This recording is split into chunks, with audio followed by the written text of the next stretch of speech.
12 साल से गुलबर्ग लावारिस पड़ा हुआ था। 4 लोगों के हाथ में महदूद हो चुका था और उन लोगों को पूछने वाला कोई नहीं था, क्योंकि ना कोई इलेक्शन था और ना कुछ और। ये खुद ही आते थे, किसी को एक सीट दी, किसी को दूसरी सीट दी। आज जब पैनल बन चुके, हमें ये कहते थे कि ये 2 लोग हैं। आज ये लोग जो 1000 की तादाद में मौजूद हैं, आज बोलें ये 2 लोग हैं।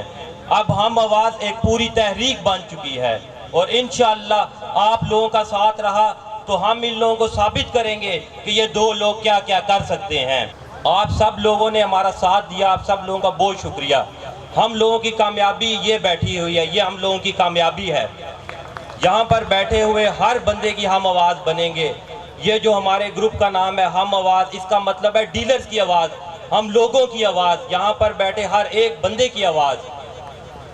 जो हमारे सदर थे वो अपने आप को ज़मीनी खुदा समझ बैठे थे और आज एक एक ऑफिस में जाकर कहते हैं कि हमें बचा लो, हमारी इज़्ज़त बचा लो। हमारी इज़्ज़त और बेइज्जती का सवाल है। तो ये इज़्ज़त बेइज्जती तब कहाँ पर थी जब यहाँ पर एक गरीब के पैसे खाए जाते थे, उसके खून पसीने की कमाई खाई जाती थी, तब आके इज़्ज़त और बेइज्जती का फैसला करते। 17 तारीख को फूल पे मोहर लगाएं और हमारी जीत को यकीनी बनाएं। बहुत शुक्रिया।